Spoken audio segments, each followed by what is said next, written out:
हमें तो गौरव की अनुभूति होनी चाहिए कि आज हम लोग एक ऐसे माहौल में जी रहे हैं जो कल्पना कभी देश के प्रथम स्वातंत्र समर के लिए महान स्वतंत्रता संग्राम सेनानी मंगल पांडे ने की थी, जो कामना चित्तू पांडे ने की थी। विकास की जो तड़प पूर्व प्रधानमंत्री सरदेव चंद्रशेखर जी में थी और मोहम्मदाबाद की समग्र विकास के लिए जो चिंतित रहते थे, ऐसे कृष्णानंद राय के सपनों का मोहम्मदाबाद, गाजीपुर, बलिया, उत्तर प्रदेश और भारत बने। मोदी जी और योगी जी यही प्रयास कर रहे हैं और इसी के लिए आपके पास आए हैं। बहनों और भाइयों, आज मैं पूछना चाहता हूं समाजवादी पार्टी और कांग्रेस से, क्या मुन्ना यादव, जिसको मुख्तार जैसे माफिया ने स्वर्गीय कृष्णानंद राय के साथ हत्या किए थे, क्या वह पिछड़ी जाति का नहीं था? क्या रमेश पटेल पिछड़ी जाति के नहीं थे? बहनों और भाइयों, क्या प्रयागराज के माफिया के द्वारा मारा गया वहां पर पूजा पाल के पति राजू पाल क्या पिछड़ी जाति के नहीं थे? या जया पाल के पति उमेश पाल क्या ये पिछड़ी जाति के नहीं थे? और इन माफियाओं को, इन निर्दोष लोगों की हत्या करने की छूट सत्ता कैसे दे देती है? और इसीलिए तो हम कहते रहे हैं, हमारा भी अगर उनका संकल्प बीजेपी के जनप्रतिनिधियों को मारने का था, उनका संकल्प गरीब के बेटे को मारने का था, तो हमारा भी संकल्प था कि माफिया को मिट्टी में मिला करके रहेंगे। और बहनों और भाइयों, आज माफिया मिट्टी में मिल गए तो लाखों करोड़ रुपया निवेश यूपी में आ रहा है। और मैं कह सकता हूं आपको, जो यहां पे नीरज शेखर कह रहे थे, जो वो कह रहे थे कि यहां के पूर्वांचल के नौजवानों को पूर्वांचल में नौकरी मिलनी चाहिए, हमारा भी यही संकल्प है। अब ये गाजीपुर से लखनऊ जा रहा पूर्वांचल एक्सप्रेस वे और इसका बलिया जा रहा लिंक एक्सप्रेस वे, इसी औद्योगिकीकरण के लिए ये बीजेपी की डबल इंजन सरकार ने इसीलिए बनाया है। यही फैक्ट्री लगेगी, यही नौकरी मिलेगी, यही काम मिलेगा। और अब तो आपके पास हाईवे भी, रेलवे भी, बगल में एयरपोर्ट भी, कई एयरपोर्ट, आजमगढ़ में एयरपोर्ट, गोरखपुर में, वाराणसी में, और साथ साथ मां गंगा है तो वाटरवे भी। वाटरवे का मंत्री हमारे प्रदेश में ये दयाशंकर ही हैं। इसको थोड़ा समझाइए, कहिए कि निरुआ के साथ, निरुआ कोई फिल्मों में काम करने दीजिए, ये स्वयं मंत्री के रूप में काम करे। कह रहे हैं कि मुझे निरुआ के साथ गाना गाना है और उनके साथ डांस करते हुए फिल्म बनानी है। हमने कहा भी देखो, तुम्हें तो अपना वजन कम करने में ही 10 साल लग जाएंगे, तब तक तुम बुढ़ा जाओगे। और इसीलिए बहनों और भाइयों, आप देखिए, जब कनेक्टिविटी बेहतर होती है, विकास भी होता है, निवेश होता है, रोजगार का सृजन होता है। नौजवान हमारा यही नौकरी पाएगा, रोजगार पाएगा, और यही तो हम कर रहे हैं।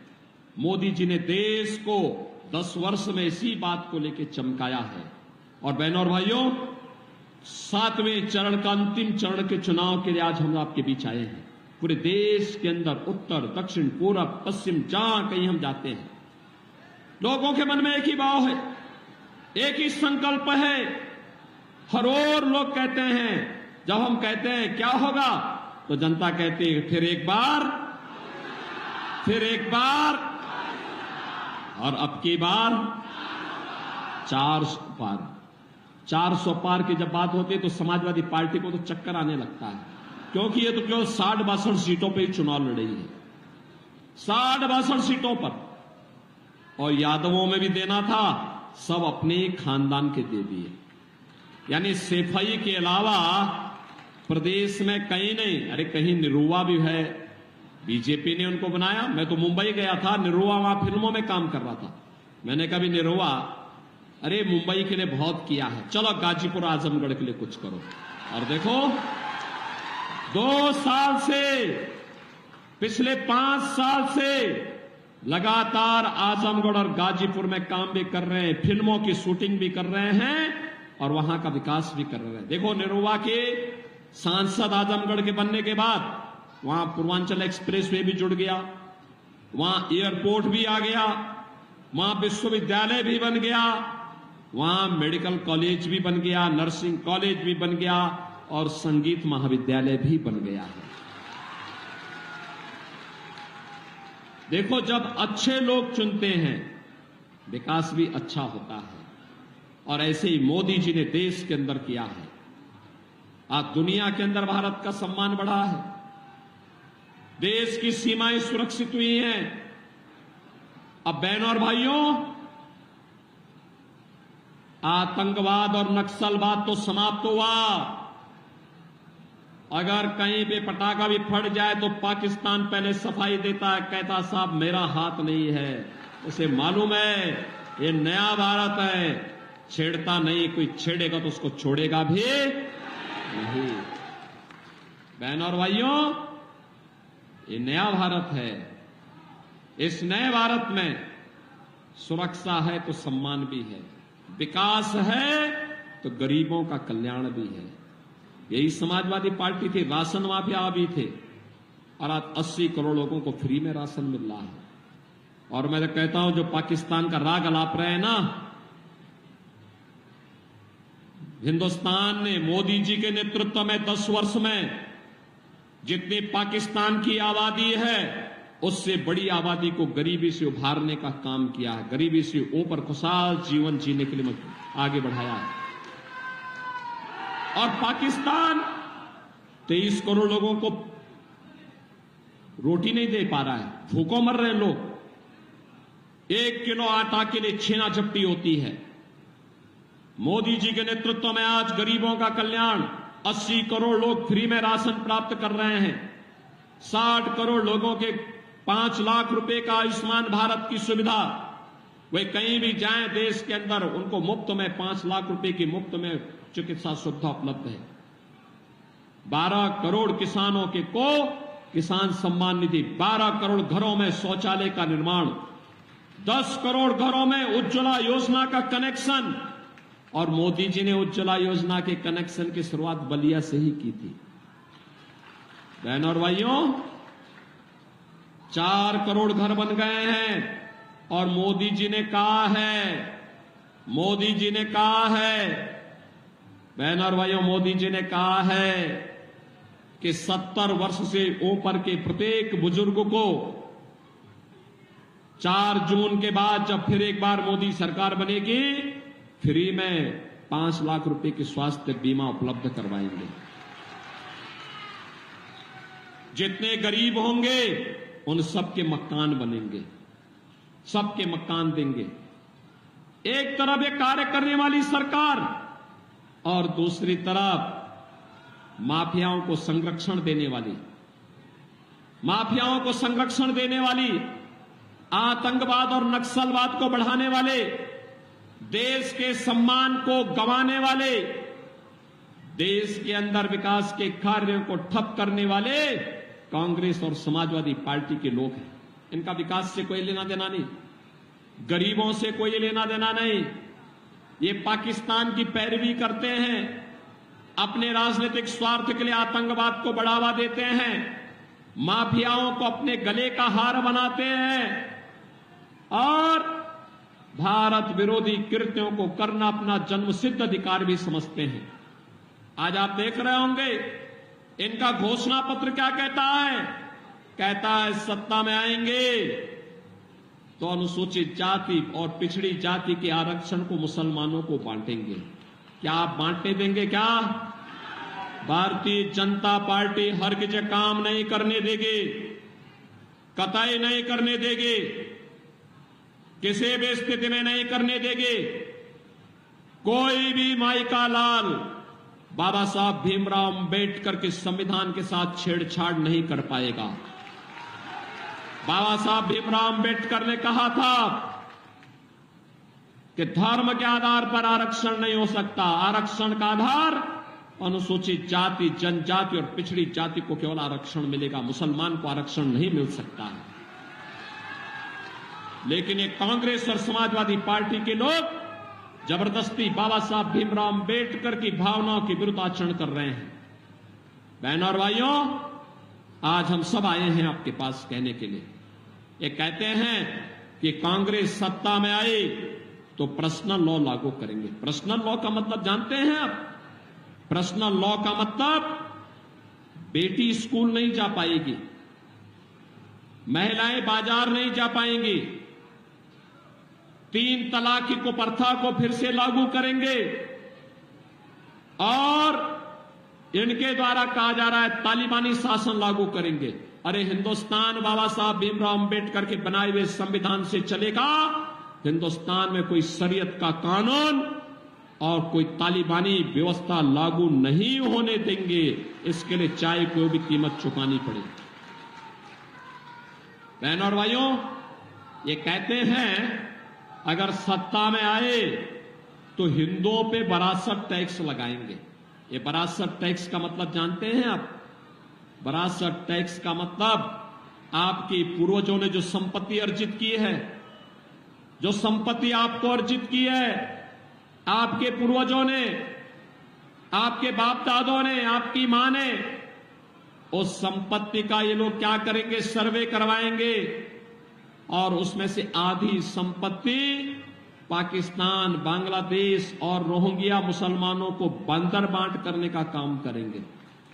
आपको पता लगा आपके पिताजी ने, आपके दादा ने, आपके बाबा ने कोई मकान बनाया है, 4 कमरे का मकान है। अगर कांग्रेस और समाजवादी पार्टी आई तो क्या कहेंगे? कहेंगे दो घर में तुम रहो और 2 घर किसी मुसलमान को दे दो। अरे आपके घर में कोई मुसलमान बसेगा, क्या आप इसको स्वीकार करेंगे? क्या ये औरंगजेब की आत्मा घुस गई है इनके अंदर? औरंगजेब मुगलों का सबसे क्रूर बादशाह था। बहनों और भाइयों, कोई मुसलमान भी अपने पुत्र का नाम औरंगजेब नहीं रखता। इसलिए नहीं रखता है क्योंकि औरंगजेब ने पहले अपने भाई की हत्या की, फिर अपने बाप को मारा, अपने बाप को तड़प तड़प करके एक एक बूंद पानी के लिए तरसाया। उसका बाप शाहजहां भी कहता है कि औरंगजेब तो जैसा दुष्ट पुत्र किसी को पैदा न हो, तो ने जीते जी मुझे एक एक बूंद पानी के लिए तरसाया है।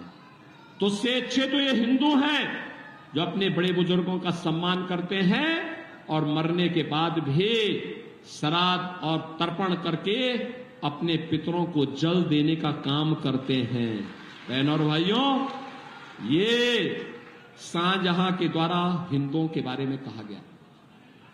और औरंगजेब ने हिंदुओं के लिए कर लगाया था, उसका नाम था जजिया कर। हिंदुओं को कहता था या तो मुसलमान बनो नहीं तो जजिया कर दो। ऐसे ये कांग्रेस और समाजवादी पार्टी के लोग भी करना चाहते हैं। औरंगजेब की आत्मा घुस गई इनके अंदर।